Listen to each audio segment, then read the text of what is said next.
What's good, y'all?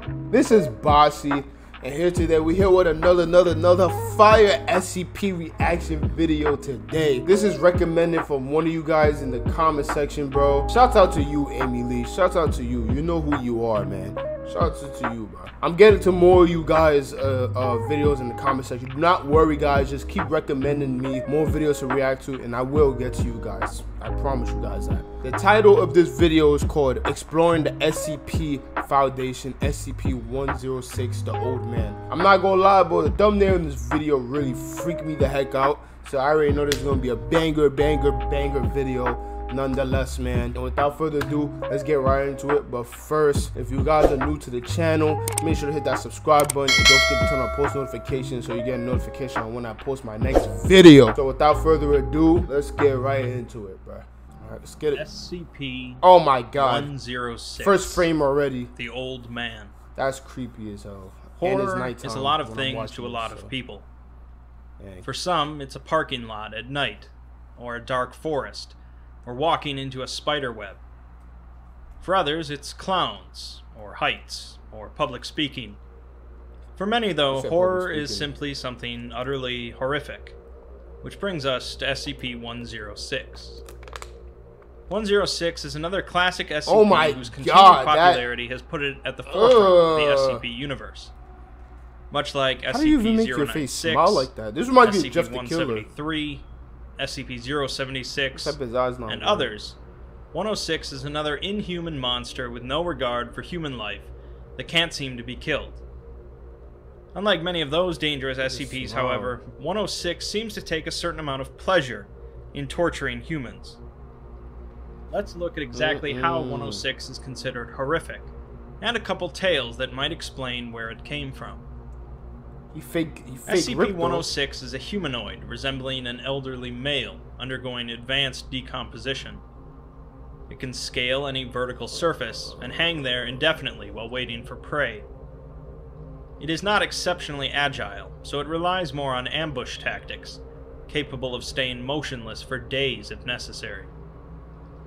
One of 106's main anomalous properties is its ability to corrode all solid matter it touches, from plant matter to metal, and especially to living tissue. So it could turn to a liquid or something? This effect will continue for 6 hours after 106 removes its touch.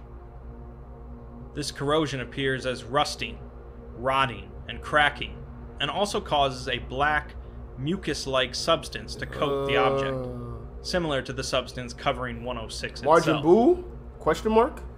106's second main anomalous property is its ability to pass through solid matter, which leaves behind a patch of corrosive mucus. That's disgusting though, but this ability seems to be connected to 106's capability of entering a pocket dimension. That is, a small alternative dimension created and controlled by 106. This pocket dimension seems to be comprised mostly of halls and rooms, and serves as a hunting ground for 106. 106 can enter this pocket dimension by traveling into any surface, and can return from the dimension from any surface connected to the entry point, such as entering a wall and coming out the ceiling, or entering an interior wall and coming out the exterior. Dang. 106 combines these abilities to hunt prey, generally humans from 10 to 25 years old, and incapacitates them with a touch. 10 years old? Usually, it will damage major organs, muscle groups, tendons, or bones, leaving the individual injured, but alive. It will then pull the person into the pocket dimension, where it will likely continue to toy with it. As you can imagine, containment of 106 is a little tricky, as it can corrode anything it touches and walk through walls. It has been found that for some reason it has an aversion to lead, leading to the use of lead-lined steel in its containment unit. This containment unit is then surrounded by 40 layers of more lead-lined steel, each spaced apart from one another, and the entire thing is suspended off the ground. The secondary containment area consists of 16 spherical cells filled with different liquids, and a randomized assembly of surfaces and supports. It seems that 106 becomes confused when faced with complex and/or random assemblies of structures. Additionally, the secondary containment area is fitted with light systems capable of automatically flooding the area in extremely bright light, which 106 also has an aversion to. Although these measures don't completely contain 106, they have worked to cut down on the overall number of containment breaches. The entire containment area is under constant 24-hour human surveillance, and any corrosion effect seen within 200 meters of 106's containment cell is cause for alarm. 106 does tend to break containment fairly often, however, occasionally lying in feigned dormancy for months at a time to lull staff into assumed security. After breaching containment, 106 will cause large amounts of corrosive damage to Foundation property and abduct as many people as possible back to its pocket dimension.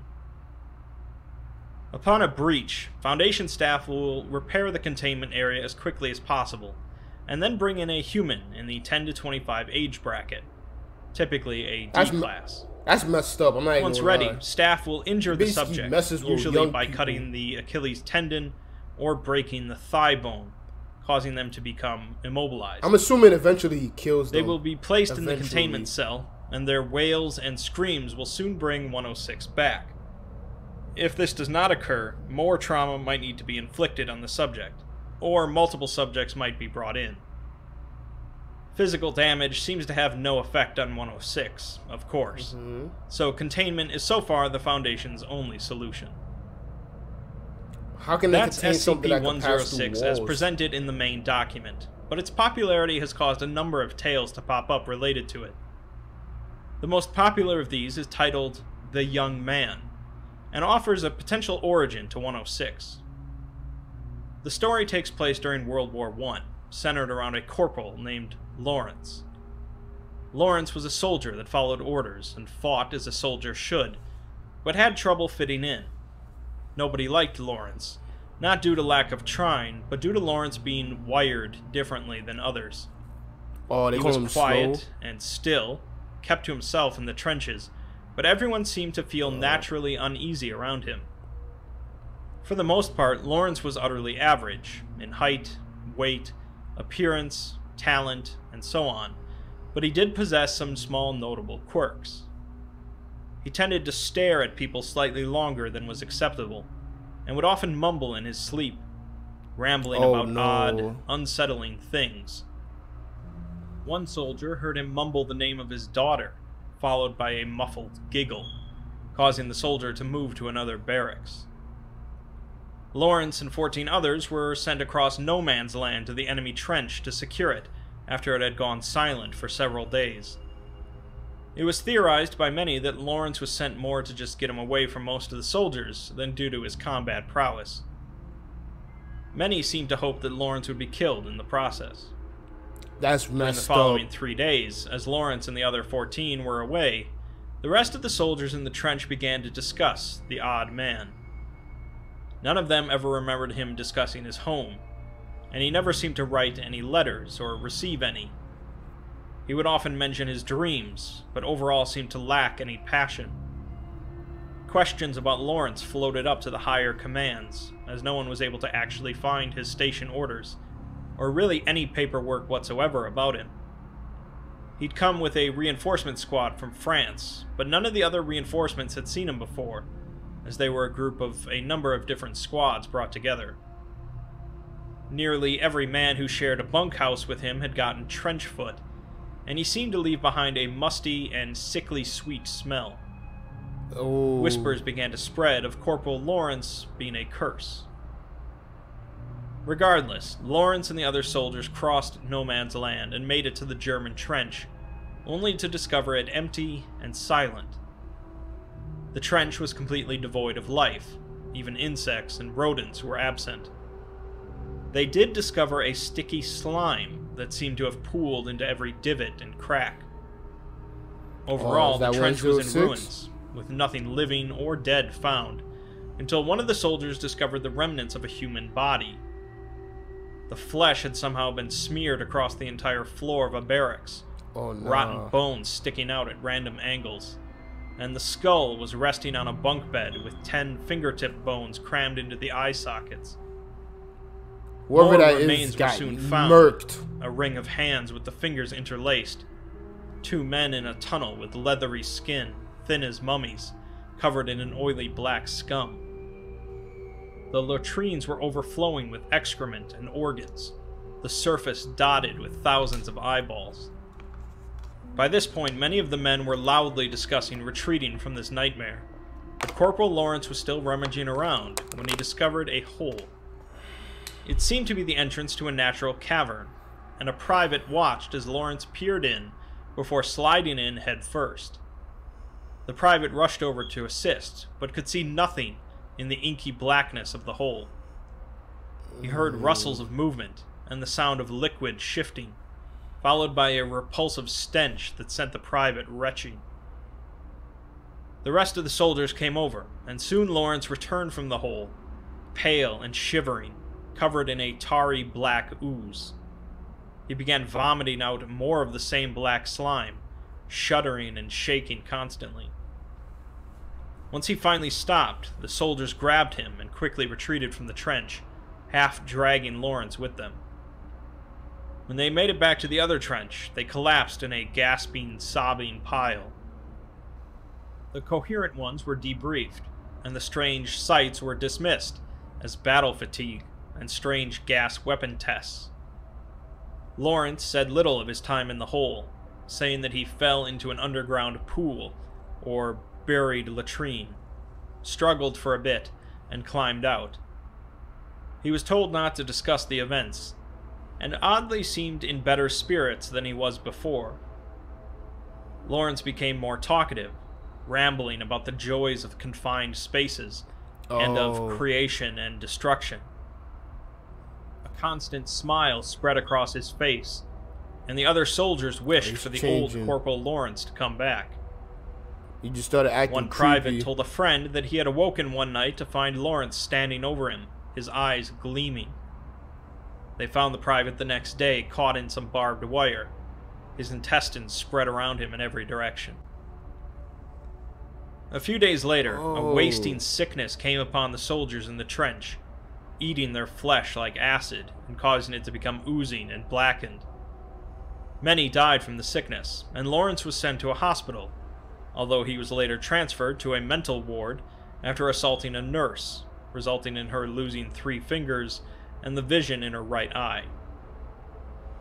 Lawrence would quietly rant to other patients about endless halls, pursuits in the dark, and flesh laid out like pages in a book. His behavior became increasingly unstable and unsettling, and would occasionally vanish entirely from the ward, only to return several hours later with no explanation. The strange wasting sickness that consumed his trench followed him wherever he went, and although numerous attempts were made to transfer Lawrence, no paperwork could ever be found about the man. One November night, however, Lawrence and 18 men disappeared between a 5-minute nurse rotation. The room reeked of rust, oil, mold, and sweet rot, with thick swaths of black ooze covering the floor, beds, and walls. A spiral of human teeth was found under a bed, with the total number accounting for every missing person except 1. The corporal was never seen again after that, nor were the other patients, and the incident was forgotten amidst the countless horrors of war. Stories emerged, however, of strange deaths, disappearing men later found broken and twisted, and of a strange dark figure stalking the towns of Europe. So, that's one possible explanation for where 106 came from. And even though part of the appeal of the SCP universe is the inherent mystery of the anomalies, some may appreciate a backstory. So he turned to SCP-106? Even within this backstory, though, there are still some questions to be had, as it doesn't completely answer what happened to Corporal Lawrence. Oh, no. Was it some sort of singular alien entity that took over Lawrence and made him into 106? Yeah, that's what I was thinking. Or was it simply exposure to an unknown substance? And there could be potentially numerous 106s in existence. Like everything else, feel free to ignore this, or any other tale about 106, if it doesn't suit your fancy. Another potential explanation for 106 comes from the tale Until Death. I won't go into as much detail about this one, and really this tale is only effective if you're already familiar with SCP-3001, Red Reality. I don't know about that. The tale one, focuses on an older female researcher working late at night, alone in a Foundation facility. She hears a noise in the corner of the room and gets up to inspect it, when suddenly the lights go out, leaving her in darkness. She turns on her phone's flashlight and looks back at her desk to find a bloody human kidney resting on her papers. Oh, no. The noise she heard becomes thicker somehow, and she sees a black smear across a wall, the paint and plaster corroding away. She walked towards the wall, and a hand shot out and grabbed her arm, the black slime melting through her lab coat. SCP-106 emerges from the wall, decrepit and rotten, and begins walking towards her, grinning. Black foulness dripped off of him, and the researcher ran out of the lab towards the night guard. As she met up with him, 106 came into sight, still following her. The guard fired 3 shots at 106, causing it to stop and fall to the ground, sinking through the floor. It's revealed that this is the first ever sighting of 106, and they have no idea what they've just witnessed. 106 appeared through the ceiling above the guard, dripping acid on his face, and proceeded to messily kill the man. The researcher had twisted her ankle and slowly limped away into the guard station. As she entered, however, she fell into the melting floor, her skin burning away due to the black ooze. Ooh. She fully descended into the blackness, and she stopped feeling any pain. She was in a room she didn't recognize, and saw a dilapidated hallway in front of her, realizing that she was in some sort of alternate dimension. Yeah, alternate dimension, yep. Optimistic that she could find a way out, she limped around, eventually opening a door and walking into her old apartment. Since this building had apparently been torn down 20 years ago, she was quite confused. Everything seemed to be in place as it was, but when she went to open a closet, a pile of dismembered corpses fell out on top of her. After flailing and gagging, she got out of the mess, and recognized one of the faces as the night guards. 106 emerged from the back of the closet, and she began running again, now realizing that this was some sort of twisted version of the facility she worked in. She made her way back to the guard room where she had first entered this dimension, hoping that there was a similar way out, as 106 continued to chase her. Yeah, just barely, she makes it into the guard room and sinks through the same floor, re-emerging in the real facility. Oh. She hits the alarm button, but 106 That's stopped low-key fire, right behind her. That power. She realizes that this entity has taken the night guard's throat and put it into its own throat, causing a growling sound. What? The growling sound builds in intensity, becoming a word. Red. This is followed by 2 more words, which are both Anna. The realization slammed into her, and 106 took 2 steps towards her, holding up its hand where the ring had been. She was frozen, unable to move or think, and 106 finally reached out to touch her cheek. The flesh began dripping from her face, and 106 leaned in to kiss her, melting and fusing her face to his. She screamed, but it was useless as her tongue had also melted, and her throat was filled with molten muscle. The 2 sunk through the floor together, locked in a final embrace. Imagine you getting this a kiss tale from is both a backstory to SCP-106. SCP-106, as well as an epilogue to SCP-3001, showing that Robert Scranton did manage to make it out of the Red Reality, but no longer as a human. If I can speak personally, although I acknowledge the creativeness of the tale, I don't particularly care for it as an ending to Scranton's story. There are plenty that disagree with me, of course, and it's a popular alternative backstory for 106. Whatever you care to think of 106's origins, the Old Man is certainly one of the more horrific entities on the SCP Wiki. At least as far as body horror is concerned. I like the power he has. It's not everyone's favorite, and of course shows some of the signs of an early SCP. But we can all agree we'd rather not meet him in a dark alley. Right, yeah, or meet him period, even with all lights on. But I'd like to hear against it. Sorry about that. I'm reading through this thing. Breaches the moment of recovery contain must have railroad trap. Only a man will wait for his capture to look away to escape. Interesting.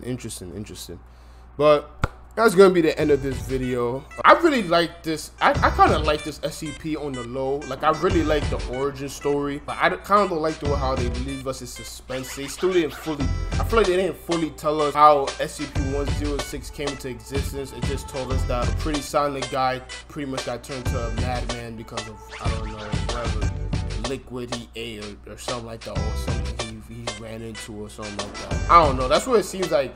That's what happened. And then it sounded like they implying that the Lawrence guy just turned to SCP-106, like he was smiling a lot, and then went to the mental institution or whatever, and then all of a sudden had the power to just going through walls and all this crazy stuff like that. So it seems like they basically imply that this guy turned to SCP-106. But you guys let me know more about 106 in the comment section, man.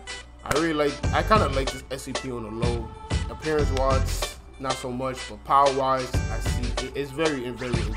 If you guys are new to the channel, make sure you hit that subscribe button, and don't forget to turn on post notifications so you get a notification when I post my next video. This is Bossy. Peace out. I'm off this, bruh.